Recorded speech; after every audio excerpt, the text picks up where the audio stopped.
Hello everyone, my name is Mike and this is the Bored Cyborg!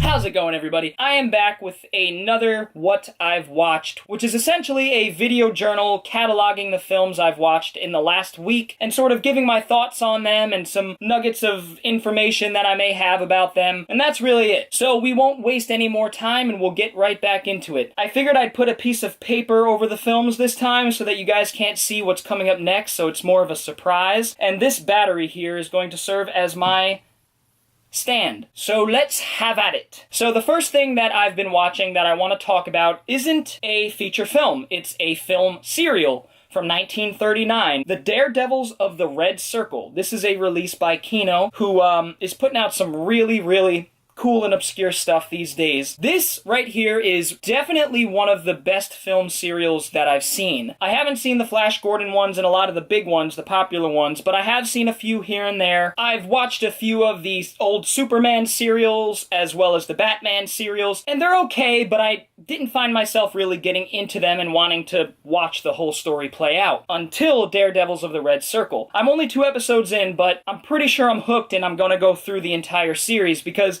this is really well done and ahead of its time for 1939. It follows 3 circus stuntmen who have a tragedy befall them in the first episode and basically are on the hunt for this quintessential madman of a villain named 39013. And yes, that is what he's referred to throughout the series. What really makes this stand out is the spectacular stunt and action sequences. I mean, way ahead of its time, seemingly inspired by Buster Keaton and Chaplin and things like that. Man, they're doing some stuff in here that people don't even do these days for real. There's a scene where like a guy jumps from a diving board that's like 80 feet in the air seemingly. I'm not good with distances. He jumps from that and into a pool of water, real explosions and shoddy special effects that are amazing, and it's just really intriguing. Sort of like a superhero serial, but better than the ones that I've seen. So if you guys like film serials or haven't given them a chance, start with this Kino release here of Daredevils of the Red Circle. It's really cool. No actors that I really know, no names I recognize, but that's okay, because I'm having a blast with it. It's really fun, and even reminds me of Jackie Chan in a way, with all the crazy stunts that Jackie's done throughout his career. There's some wild stuff in this, and it came out in 1939. So check out Daredevils of the Red Circle. Really cool stuff. The next film I popped in is quite a doozy. This is a rewatch of a film that I watched about a year ago now, maybe a little over a year, for the first time. I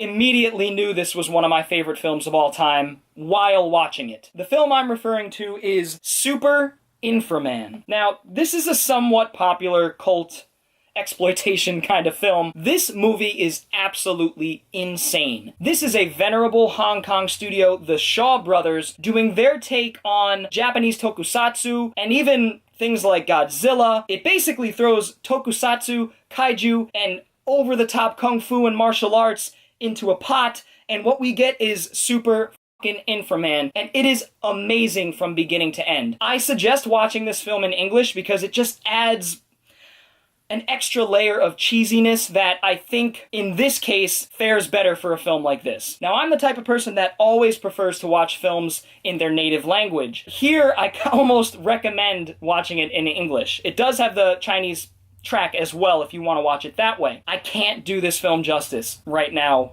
off the cuff. Watch this film, track it down. This is a Region B 88 Films release, and it's phenomenal. Clear as a bell, the sound is great. It is the premier way to watch Super Inframan. So check this film out. I guarantee you will have a blast by yourself or with a group of people. Over the top rubber monsters, every effect you can imagine, stop motion, grown men in suits running around with like weird tentacles. You've got like a giant beanstalk that sprouts from the land and starts whipping its vines all over the laboratory. It's madness. Infinitely creative. So over the top that it's rolling down the other side of the hill. I can't recommend it enough.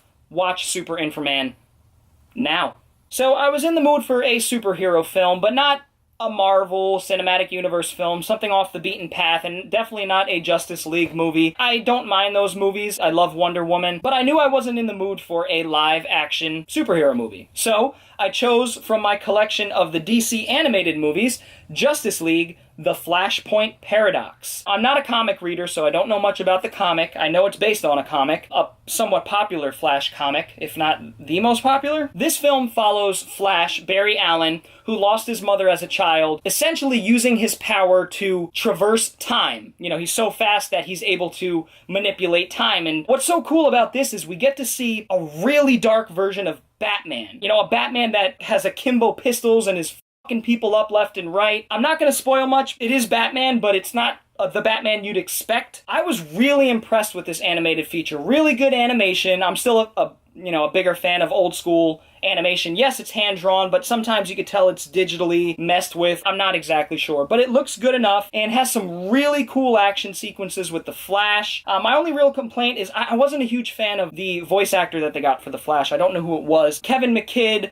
Nathan Fillion is actually does a voice for this. Michael B. Jordan even, he plays Cyborg. This is much better than any DC film, live-action DC film that they've put out in the last few years, by far. I had a blast with this. Definitely check it out if you're a fan of The Flash or comic book movies or animated movies. It's a really good animated film. The next film I watched is one of my favorite films of all time. It came out last year and I've seen it 4 times already. Twice in theaters, 5 times, 2 or 3 times at home. That is the sequel to John Wick Chapter 2, starring Keanu motherfucking Reeves. In my opinion, this is one of the greatest action films ever made. In terms of martial arts and gun fu, John Woo, I'm sure, is so proud of what Stahelski and his team are doing, as well as Keanu, with these John Wick films. Obviously, we're getting John Wick Chapter 3 in the next year, 2019.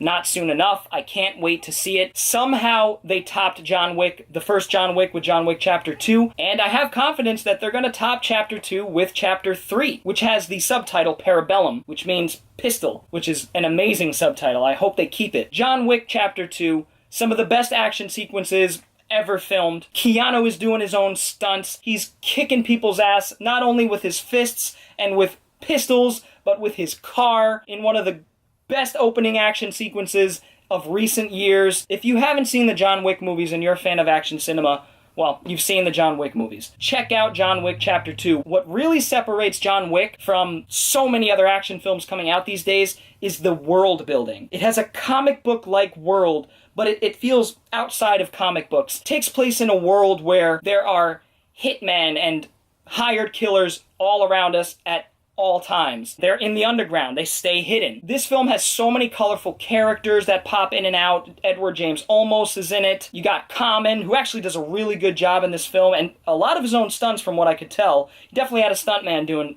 some stuff, like when they're tumbling down the stairs. I'm pretty sure both of them had stuntmen for that. A script that isn't complex. It's simple, to the point, easy to follow, and accentuates the action, whereas most films, the action scenes accentuate the plot. You can't go wrong with John Wick 2. One of the greatest action films of all time. And the next film I watched was the companion piece to the film I just reviewed, Peacock King. Another Lam Nai Kai film, Saga of the Phoenix from 1990. This film is a little bit more reserved than Peacock King, but that's really not saying much. It's still insane and over the top. Now, this film follows Hell Virgin, Ashura from the first film, who is granted 7 days to live on Earth before being sent back to Hell. So that's what she does. She tries to live it up. Crazy as things happen, madness ensues once again. The 2 things I didn't like about Saga of the Phoenix was, 1, they recasted the Japanese monk Lucky Fruit,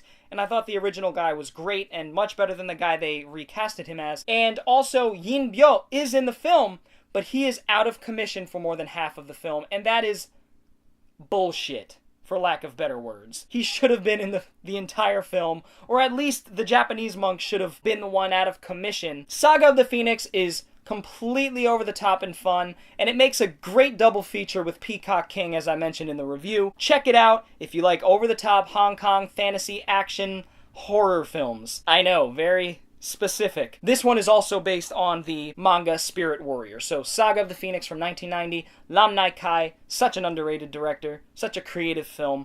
Check it out. Oh, and it's also got this little E.T. ripoff guy who's adorable until he's possessed and starts spewing blood all over the place, and he grows fangs and he's like, ah! Oh, I think I tore my ligaments.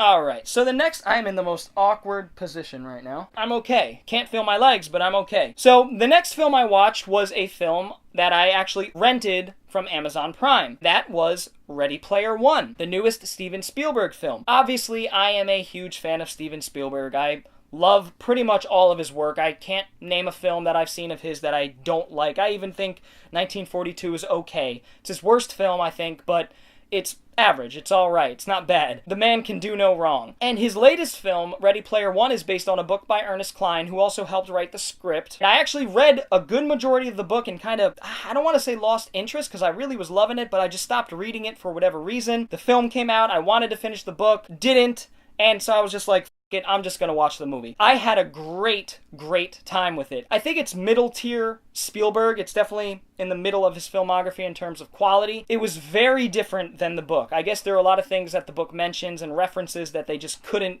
put into the film for legal reasons. Spielberg definitely pulled some strings and got some crazy set pieces and characters in this film that blew me away, quite frankly. For those of you who have seen it, you know what I'm talking about. There's a scene in the middle that references, well, not even references, they go into a film, sort of like in the book where the kid goes into war games. Well, it's not war games here. It's something much better than war games, and it's a horror film from the 80s. That's all I'll say. It's phenomenal. Also, the intro action sequence when our main character goes into the Oasis for the first time, well, not his first time, but our first time, blew me away and actually brought me pretty close to happy tears. It references one of my favorite films, Akira. It's essentially a giant race with hundreds of cars, and the majority of them basically get right in the beginning, but the ones that survive try to make it to the end. An old school version of King Kong appears in this scene, and mixed with the Akira reference, it just totally blew my mind, and I was like, I'm in for something really special. And it is a special movie. It's very different. I think the film is lacking in plot, the emotion that Spielberg usually evokes. It still has a ton of charm. The references are innumerable. I'm sure rewatching it over and over, you'll always find something new. I saw Freddy Krueger and Jason and just so many little references here and there, dialogue choices. Really cool movie with some missed opportunities in terms of the plot. It kind of falls into generic young adult teen movie plot, unfortunately. It doesn't really follow the book as much as I would have liked it to in terms of plot. But it is what it is. I did really enjoy the movie and understand that I need to separate that from the book. So I enjoy both for different reasons. But if you haven't seen Ready Player One, definitely check it out. It falls for 2018. I have 15 films I've seen. It's somewhere in the middle for 2018. And I'm looking forward to owning it on Blu-ray, hence why I don't have it here physically, but I will. And the last film I watched last week was a film that I had never seen before, from an actor whose work I'd never delved into. It's from the silent era, and it's my first Buster Keaton film, The General. I'll be damned if I see another Buster Keaton film that tops The General. Holy shit, The General blew me away. I would say this is my favorite film that I watched last week. This is a silent film from 1922. The reason why I've been wanting to get into Buster Keaton's films, not only for the historical reasons and all that, but because Jackie Chan is a big fan of Buster Keaton. A lot of Jackie Chan's style, the action and humor and stunts, started with Buster Keaton. Buster Keaton is amazing, and I think I might prefer him over Chaplin just based on this one movie. I've seen a few Chaplin films and love them, but holy shit, Keaton is the man. He's doing all of his own stunts, shit in 1922 that no one was thinking of. Keaton's jumping from car to car on a moving train and putting himself in harm's way, and it's just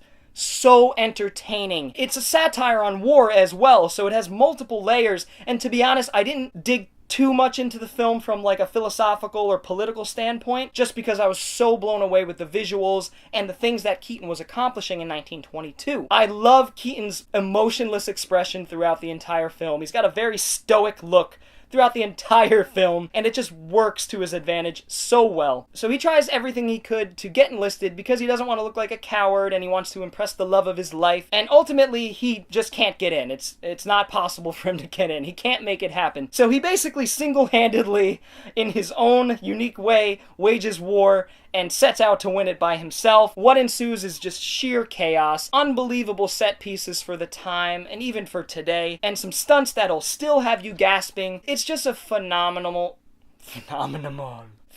work of art that all fans of film need to see. And it was great to see one of Jackie Chan's greatest influence in action. I could tell Buster Keaton is going to become one of my favorites of all time, especially of the silent era. The General, this is a Kino release. I needs the Blu-ray of this. I need it like I need water. And this actually has a couple shorts, Cops and The Playhouse, which I need to check out as well. So much fun, The General. I want to rewatch it so I can get more into the story and the satire of it all. Great, great movie, man. Check this out.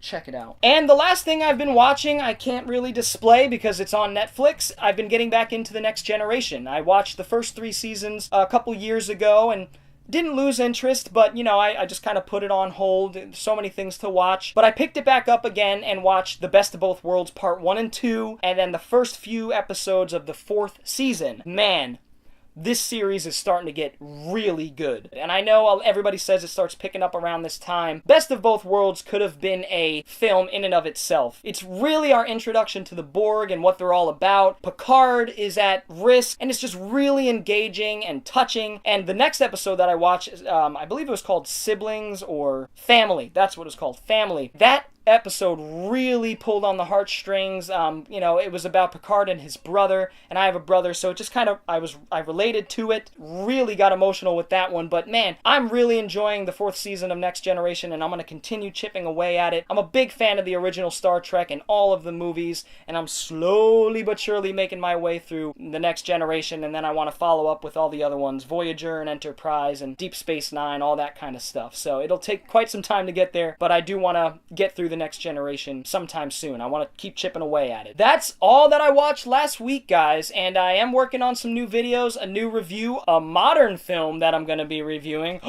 Thank you guys for checking this out. I really hope you enjoyed it. If you did enjoy it, go ahead and leave me a thumbs up to let me know to keep making these kinds of videos. And if you're new to the channel and enjoyed the video, go ahead and hit the subscribe button so you can see more videos like this, as well as the little bell for notifications.